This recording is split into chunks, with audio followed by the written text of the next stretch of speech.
Senão não funciona, né, seu moço?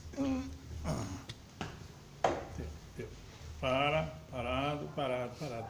Ok, boa tarde a todos. Estamos mais uma vez aqui, reunidos, para continuar trabalhando. Deixa eu arrumar aqui a fatiota, que é mais bonito que eu sou. Tá bom? Então a senhora está com dor nos joelhos. Então eu vou descodificar essa dor no joelho. Ela sabe também que dor no joelho eu estou me submetendo a alguma coisa, a uma situação que eu não quero. E eu tenho que baixar a cabeça. Eu tenho que aceitar. Para mim, não entrar em conflito. Ou dor nas pernas também. É a dor nas pernas ligado a eu não quero sair do lugar que eu estou, mas eu preciso sair. Porque eu não posso continuar do jeito que eu estou, que eu preciso andar e me movimentar. Mas eu não quero me movimentar porque lá fora não sei o que pode acontecer. Se eu sair do lugar que eu estou, eu não sei se eu vou para um lugar melhor ou pior. Daí, trava minhas pernas. Certo? Certo. Então isso ela já sabe, porque ela veio aqui conosco constantemente, mas ela não sabe a origem. Para liberar essa dor nas pernas, nós temos que voltar no tempo para onde que isso foi programado. Hoje você está vivendo esse conflito. Quantos anos a senhora tem? 50. 25 anos. O que te aconteceu? Parecido com essa situação que eu acabei de narrar. Submissão. Tenho que aceitar uma situação.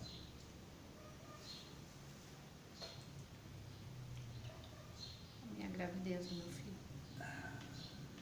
Você não estava preparada, não queria a gravidez e veio. Veio e eu já tinha... Já tinha se programado para não ter mais? Não, eu tinha...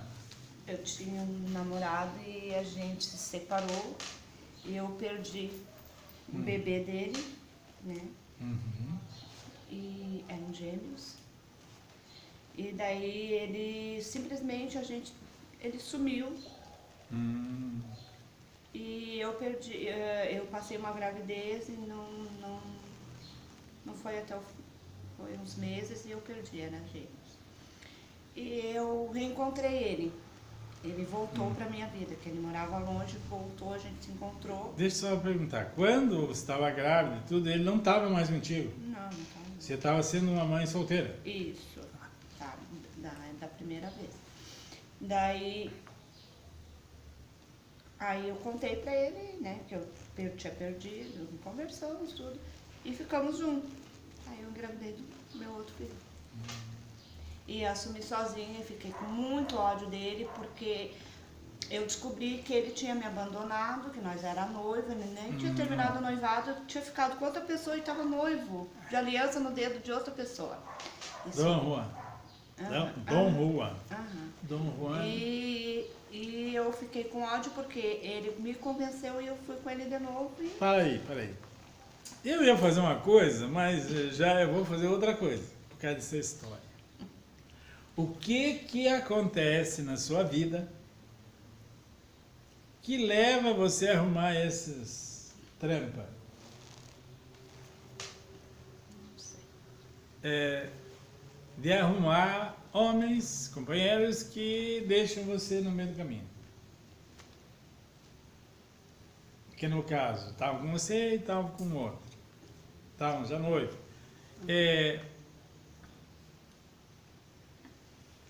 Como é que era a sua mãe? Minha mãe? Bom, minha mãe foi uma mulher muito sofrida. Ela, até os meus 12 anos, ela criou a gente sozinha, porque o meu pai era um viramundo. Ele não arrumava emprego perto de casa de jeito nenhum. E ele, assim, até os meus 12 anos, eu não tinha pai. Meu pai viajava, mandava, era uma situação que ele recebia, mandava o dinheiro para minha mãe. Então ela sofreu muito, ela criou os 4 filhos sozinha. Eu me lembro que eu tive pai assim dos 10, 12 anos, Que daí ele arrumou emprego perto de casa, que ele foi morar em casa. Saiu igualzinho tamanho. Então, a gente pode notar aqui que para o seu inconsciente, pai é o que não está em casa. Pai é aquele que está longe. Isso. Então, quando você vai arrumar um pai para o teu filho, você já tem que arrumar um que vai ficar longe, vai deixar você sozinha. E realmente, porque antes dele eu tive 3 noivados e nenhum dos 3 noivados eles terminaram. Foi eu que terminei, porque quando eu vi que eu ia casar, eu tomava um susto e largava. E Quando você via que você ia ter um casamento onde eles não iam te largar e te abandonar, você larga. Porque você tem que repetir o padrão da mamãe, o sofrimento que ela passou. Como que pode uma pessoa ser feliz? Eu era mais velha, então eu sofria muito com ela, porque os meus irmãos eram tudo abaixo de mim. Não, mas você não conta. Não conta. O que conta é para o inconsciente, é de 0 a 12 anos. E nesse período, o teu pai não estava em casa. Então é ausência total. O homem é aquele que não está dentro de casa. Então é esse padrão que você busca. E tem um outro fator aqui. Como que pode uma filha ser feliz se a mãe foi infeliz? Como que eu me sinto sendo feliz, tendo um companheiro que fica do meu lado, que é solidário comigo, e se a minha mãe não teve? Eu estou traindo ela. Então, para o nosso inconsciente, eu não posso fazer isso, senão eu terei culpa. Então eu vou ter que arrumar um cabrão, um sujeito, que vai fazer algo parecido que aconteceu com a minha mãe. Daí eu chego lá, estamos lavando a louça lá na cozinha, e eu digo: mamãe, olha como você sofre, eu entendo o teu sofrimento, porque eu também estou passando por isso. E vocês ficam mais amigas e felizes, mais solidárias. Então nós podemos agora quebrar esse processo. Quando o seu inconsciente entende de que não precisa ser assim, que você não precisa ser igual, passar pela vida que a sua mãe passou. Você só pega a vida que ela te deu e faz uma vida melhor. E não uma vida pior. E tirar a culpa. Essa culpa é a pior desgraça da humanidade. A culpa. E que eu não tenho culpa se ela arrumou meu pai daquele jeito. É ela que arrumou, eu não tenho que sofrer por causa disso. Então deixa o sofrimento da minha mãe para lá e eu vou ficar numa boa. Sim, e eles estão bem, porque eles são casados há mais de 50 anos. E você se separando. Mas para o seu inconsciente não é assim que funciona. Então eu não sabia. Então eu sempre falo assim, briga de cachorro grande, piquenique não se mete. Deixa eles lá, quieto. Então esse é o motivo pelo qual você não arruma um companheiro, não arrumou, né? Mas pode arrumar a partir de agora, uma pessoa que fique com você o tempo todo. Que agora você já sabe procurar. Eu vou até contar um caso aqui, para aumentar o vídeo, né? Parecido com você, uma descodificação. A mãe teve uma filha, mãe solteira, e a menina era pequena e ela arrumou um namorado. E ela saía com o namorado, com a filha. E a filha tinha 2, 3 anos. E a filha não conhecia o pai. Já pegou no apaixonado? Não, pior que não. E daí chegava lá, ela deixava o carro lá e ia tomar sorvete com eles na praça, mas ela sabia que não era o pai dela. E daí quando o pai e a mãe estavam lá, o namorado dando uns abraços, uns beijos, ela ficava muito brava. E porque ela corria o risco de perder a posição dela. E quando daí ela cresceu. E ela arrumava um namorado e queria engravidar. E não engravidava. Daí terminava, arrumava outro para engravidar. E não engravidava. E os caras que iam fazer exame, o único que tinha problema era o marido, que não era capaz, tinha dificuldade de fertilização, por causa do número de espermatozoides lá, e ele que não podia dar, ele era infértil. Daí ela largava, arrumava outro, lá na hora que estavam casados, iam ter filho, exame, infértil. 3 vezes. Então o que estava programado dentro dela? Que ela não podia ter namorado, pai, porque senão ele ia... Porque ela foi gerada sem ser de namorado, sem ser casada, sem ter sido pai aqui para ser pai, porque esse cara que a mãe dela tinha, ela casou com a mãe dela e teve outros irmãos, e ela não era filha dele. Então na cabeça dela, ela não podia namorar um cara, ela não podia engravidar de um cara que fosse ter uma família com ela. O inconsciente dela só permitia a gravidez se for com um cara que não ia ficar com ela. Ela encontrava o cara que não era que era fértil. Então veja, como a nossa mente inconsciente conduz nós para os lugares, a gente pensa que é uma coisa. Como que ele vai escolher ela nesse caso? Como que ele vai escolher justamente os homens que não tinham capacidade de fertilização? Então agora você sabendo disso, você já pode cortar essa facilidade de encontrar homens que deixam de você. Agora os homens que se aproximar, pode...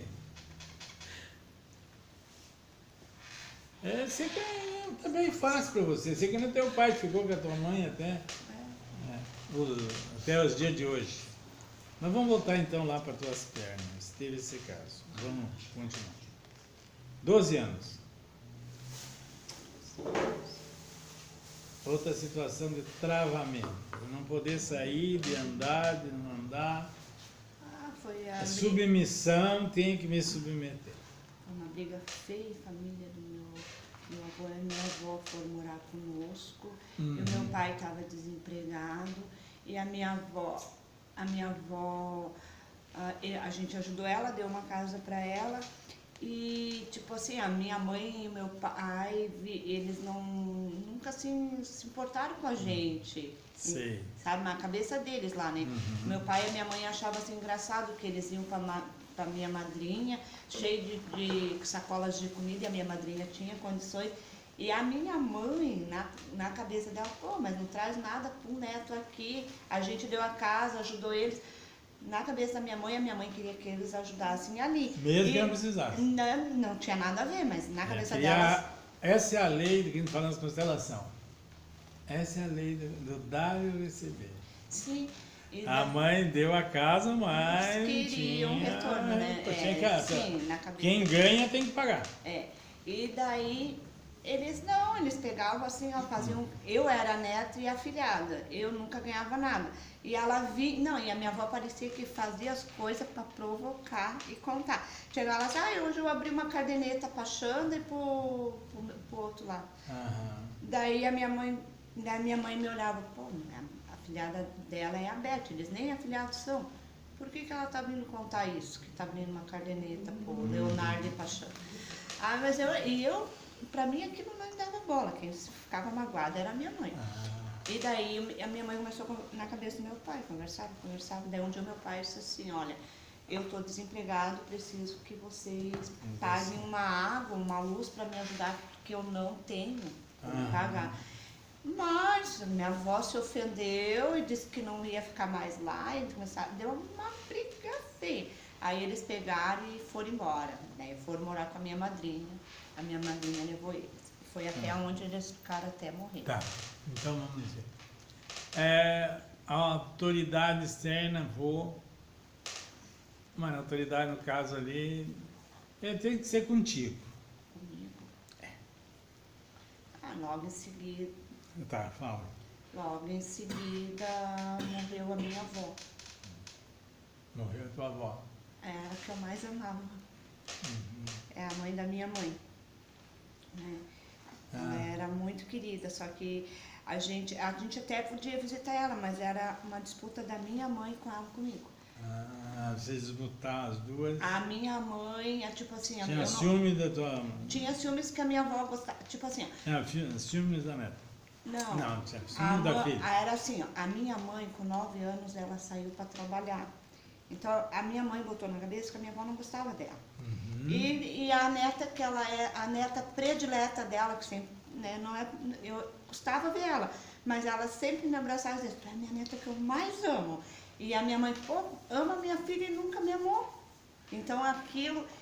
Só veja uma coisa aqui. Quando eu falo para vocês que a mãe vê no filho a mãe dela, você não acredita? Isso quer dizer que é tudo igual. Aí, ó. Então, o mesmo sentimento que ela tinha de abandono da mãe, porque não gostava dela, ela projetava nessa aqui. Então, ela não queria que essa aqui gostasse da avó e achava que se ela gostasse da avó, não estava gostando dela. E dali, e várias vezes teve situações dela brigar comigo e deu achar daí que ela, como a mesma situação com a mãe dela. E virou, né? E mais uma coisa que eu queria lhe contar. E essa minha avó, eu gostava muito dela. E ela tinha o mesmo problema. E a minha mãe também tem. E as únicas, ela tem várias e várias netas. Neta nenhuma tem um problema do joelho.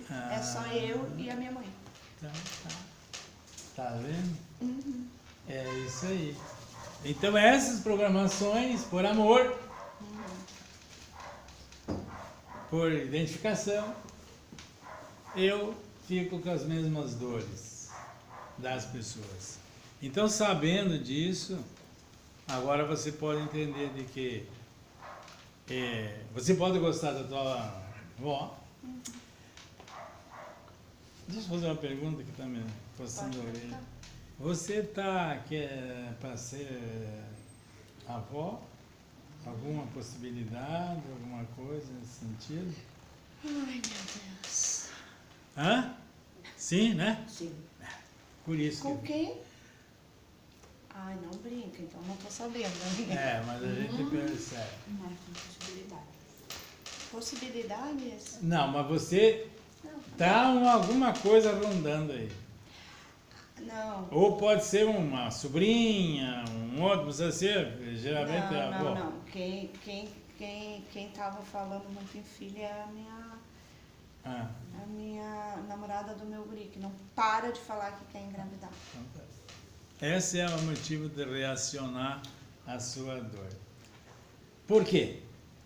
Porque você vai ter que amar esse neto ou essa neta do mesmo jeito que você foi amada pela tua vovó. É esse o teu... Tchan! Daí você reaciona tudo isso aí. E foi bem engraçado, quando ela começou a falar, eu dizia, meu Deus, será que esse menino vai casar, que essa menina vai ter filho com ela mesmo? Ele quer, é isso que vai ser bom pra ele? Mas não por preconceito, por nada. Não. Mas eu só fiquei preocupada porque ele estava desempregado. Isso tudo é desculpa. O problema é o seguinte, eu vou ter que amar essa criança, gostando ou não gostando, igual a minha avó me amou. Isso. Então já desprogramamos as pernas da nossa moça aqui, ela está liberada e ela pode ser a avó igual a avó dela ou pode ser a avó diferente. Não tem que ser igual, pode ser diferente. Posso só te perguntar só mais uma coisa? Que eu tenho uma outra passagem com essa minha avó, que a minha mãe fazia também quando eu tinha uns 3, 4 anos, que a gente viajava, a gente morava longe, por 2 horas da casa deles, e eu gostava muito de ir na casa, e a gente primeiro chegava de viagem, chegava na casa da minha avó para depois ir nos tios, né? E quando eu chegava, minha avó me abraçava, ai, deixa ela comigo, só dormir uma noite. A minha mãe disse, não, ela não pode, né? A minha mãe me chamava e dizia assim, tá, porque eu me criei em igreja evangélica. E a minha avó era católica. E no canto do quarto dela, eu me lembro até várias. Então tinha a santa aquela Nossa Senhora Aparecida, Nossa Senhora da Graça. E eu fui criada em igreja evangélica. A minha mãe, para me assustar, para mim não gostar da minha avó, para mim não ficar com a minha avó, dizia que era São de Batuque, porque na igreja falavam muito isso. Para mim, olha, eu tive acho que uns 4 anos que ela fez isso comigo. Eu dormi com a minha avó. Isso aí, gente. Eu dormi no quarto com a minha avó. Eu não dormi a noite inteira com medo que aqueles santos eram de Batuque.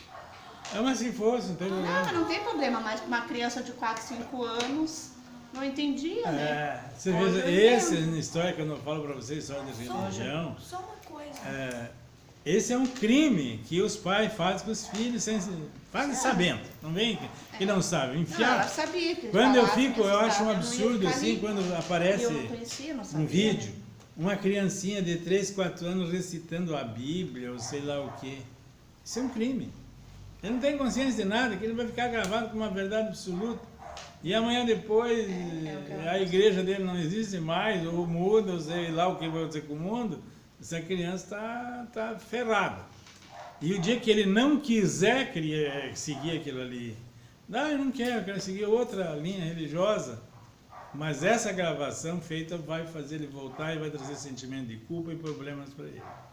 Então vamos ter muito cuidado com aquilo que as verdades nossas, que nós colocamos nos nossos filhos, e também com aquilo que eu uso assim de uma forma bem escrachada, triste, de querer usar uma punição para assustar a criança para obedecer a gente.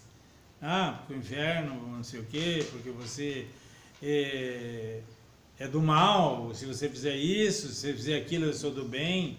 Essas coisas são um terror, eles não sabem o que estão fazendo na vida dos filhos no futuro. O que você ia perguntar? Eu ia perguntar, essa história que ela contou, eu não sabia.